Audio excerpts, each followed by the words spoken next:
welcome to Basic Cooking and Baking, where we are going to have some fun learning how to do the basics of cooking, and we will go from there. Remember to like and subscribe and turn on your bell notification so you do not miss any of my wonderful episodes. Now let's get to it. Now first off, we're going to start with the very basics: sanitation and safety in the kitchen. Now, I like to use an old ice cream bucket. And all you need is 1 capful of bleach, then fill the bucket up with water. So, you just take 1 capful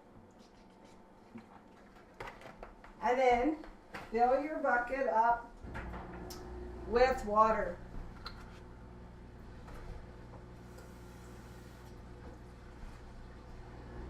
Now, you can keep your nice little handy washcloth Make sure it's white. in your bucket. And you will preferably want a white washcloth so you do not discolor your washcloth. Or rag, or whatever you want to call it. Anyways, now the reason we want to have that is because when you're working in the kitchen, 60% of cooking is cleaning. Now, you always want to keep a clean kitchen to prevent foodborne illnesses. Also, proper food storage and is important to avoid food poisoning.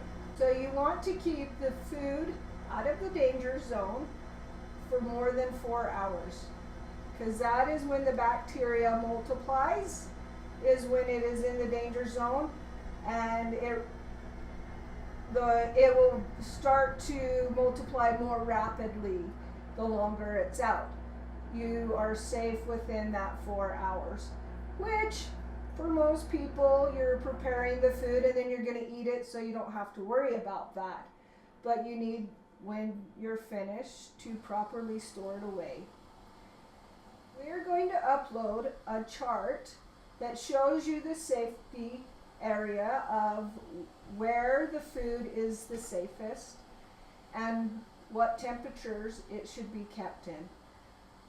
We'll put it on the screen so that you can look at it and reference from there. It'll also be on our. Will also be on our website, link in the description. So now we are moving on to knife safety.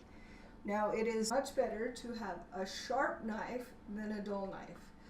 A dull knife, you need to use more pressure and you have a greater chance of it slipping, which you don't want to lose any flanges. So it's better to have a sharp knife so you don't have to put as much pressure. Using a cutting board is also a better idea. You don't want to cut up your counters, and also it's hard on your knives and less safe. So you need to use a cutting board, and if you put a damp cloth underneath the cutting board, it will keep it from slipping. Pay attention while you're using a knife. And I am not very good at this sometimes. I have cut a few flanges myself. So, rule of thumb, to keep your thumb, pay attention. Cut away from yourself. You should always cut away from yourself. Not towards yourself, away from yourself. Away from yourself, so that you do not cut yourself. Use the knife only for cutting, not to pry open a can lid or a bottle or who knows, cut a wrapper. It's better to be safe than sorry. Now, with a knife, if you accidentally drop it, you let it fall and step away. it's better to let your knife fall than to try to catch it. If you try to catch it, you're more likely to slice your hand, stab a foot, just step back and let it. Whoa. So you don't put the knives underwater or other places that they can't be seen. As you can see, when the knife goes in the water, you cannot see it. So when you're washing dishes, you can easily slice your hand on. When you're cleaning your knife, you need to wash it with the blade away from you so you don't slice through the cloth and cut yourself. Then you do the handle, but always make sure that you're staying away from the blade and properly cleaning it and being safe. Go. Oh wait, center more. Go this way. Go wrong way. This way. Right there. That's good. Go. Like I said earlier, it is very important to keep a sharp knife. Now, I prefer to use a Speedy Sharp. You can find that on our Amazon affiliated link in the description.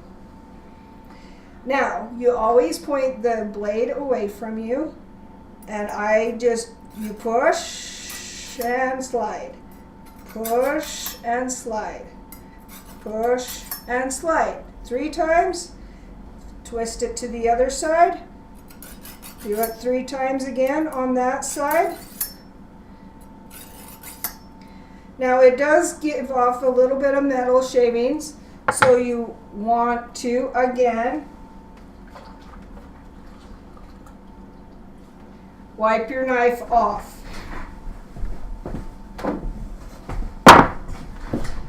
And remember to always do it with the blade away from you.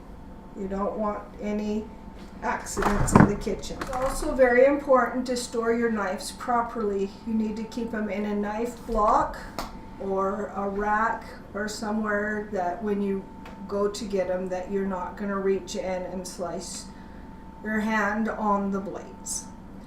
Carrying knives properly is very important. I am going to demonstrate on how to carry a knife properly. Now when you hold a knife, you always hold it down beside you, point down with the sharp edge, back away from you. Don't swing your arm.